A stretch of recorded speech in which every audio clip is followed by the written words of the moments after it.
Hi there, Rick here. So I just saw an interesting video um, on MSN, the Money app. Okay, um, the story is by CBC. Okay, it says hit by fraud, but the bank's blaming you. How to protect yourself. Okay, so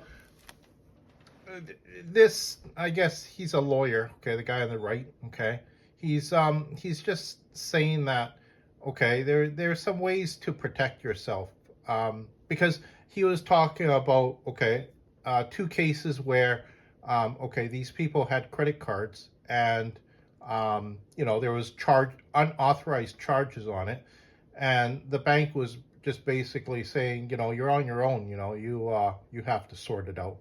So these people felt that, their bank let them down, right? Um, he was also saying too that, um, the credit card company has to, do something when, certain things happen. Like, okay, there's foreign charges on the credit card. Okay, because those are red flags, right? Okay, but okay, what I've done recently, okay, how to protect myself, okay. This lawyer was also saying too, okay, create was it two-layer authentication, protocols, okay, on your cards, okay.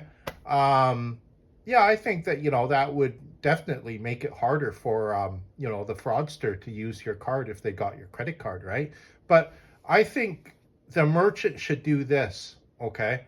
um and when the person, okay, is making a purchase, okay, with their credit card, okay. Okay, now I'm talking about Canada, okay. They have to what is it, just some sort of government ID, okay, with their picture on it, okay.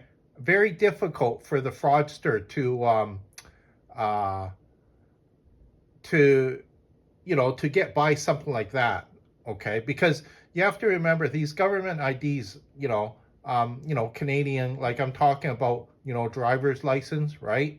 Um, uh, your BC medical card, right? It's just hard to uh, it, it's hard to counterfeit something like that.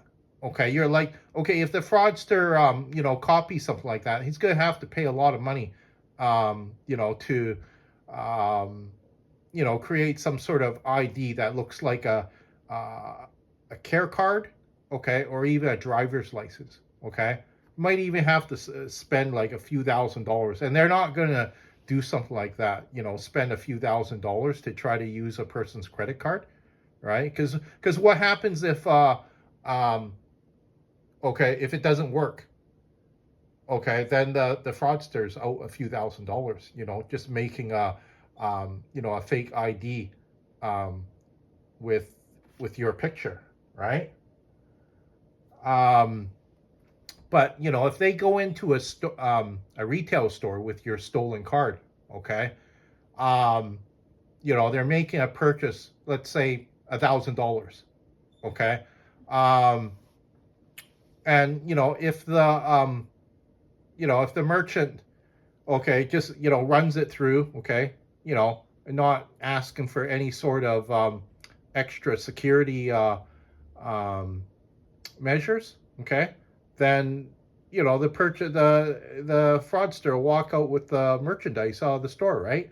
But I know that, okay, this was years ago. I remember that merchants, they have a floor limit, okay, and most of it was, okay. I'm going back almost like 25 years. Most of it was at $200.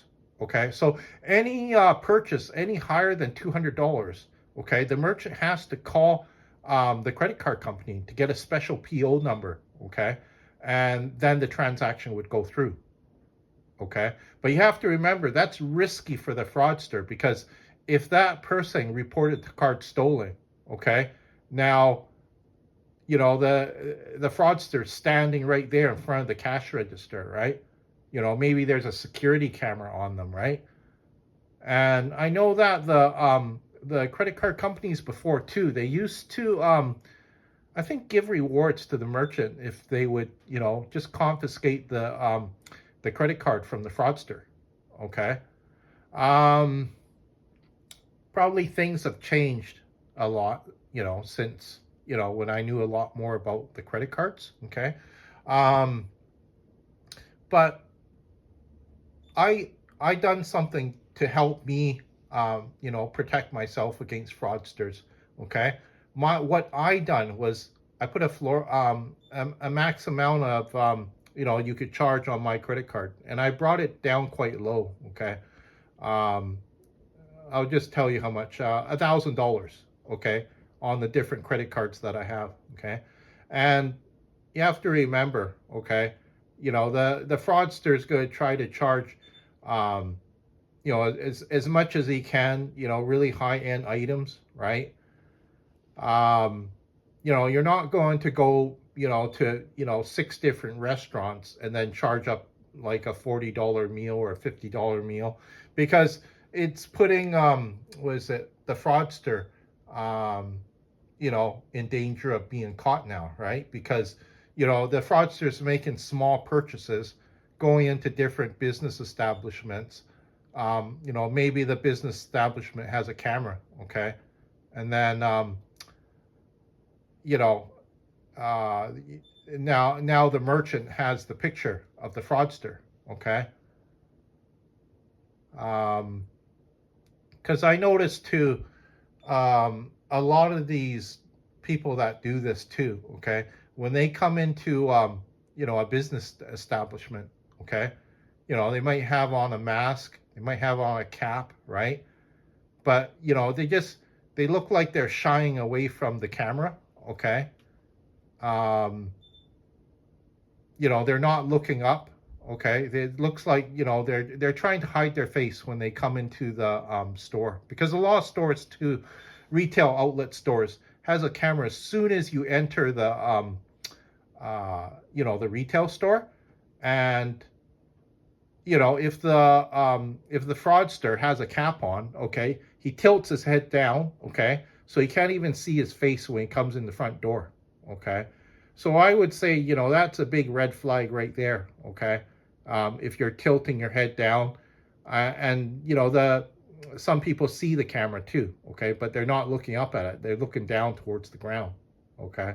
I would say that's a really big red flag. But even, I know that there's some, retail outlets, okay, they don't let you carry bags in the store, okay. What else? um I think I wouldn't be surprised some of them even have a policy, you can't wear, any sort of headgear, okay, like hats, right, or caps on, okay. Because they're trying to hide their face, right? You know. So, I told my credit card company, okay, um, if I plan to make any big purchases, I'll phone you beforehand, and then then they, will have, I'll give you authorization, before the purchase is made, okay. Um, so it's risky for the fraudster too, okay, because the fraudster might get caught, okay, and maybe uh the merchant's told, try to, delay this person until the police get here, until we catch this person, right? So the I'm sure if, was it, the merchant tried to, delay the fraudster, and the fraudster suspected something, okay, then that fraudster would just run right out of the retail store, right? And you could almost say, yeah, that person's, probably a guilty person, because they're running away, right? So it's, uh there's different ways, okay, and I told you my way, that how I deal with, you know unauthorized charges to my card, because I would say, yeah, the bank is definitely letting the consumer down when they say, sorry, you're on your own. You have to deal with those charges on your own. The bank should be helping you. Okay. Um, and, that's what the lawyer was saying too. Okay. So, for my netizens out there, okay, or, if you want to share this video, right, on how to, protect yourself more from credit card fraud, because um, I wouldn't be surprised. It is quite rampant out there, especially if you're in the city. Okay. Um, credit card fraud. Okay. There's a lot of people out there that like to pay by plastic. Okay. And, I don't blame them in a way too, because, now there's no need to, carry cash on you, right? Sometimes you feel safer just carrying credit cards rather than large sums of cash, right? Somebody might rob you, um, uh, and get your cash, right? Whereas if they get your credit cards, okay, as soon as you're robbed, report it to your bank, right? Report it to the credit card company, okay? Um, so wherever they use these cards, it's already red flagged, right, as stolen, right? Very risky for the fraudster to go into any sort of business establishment and try to use the card.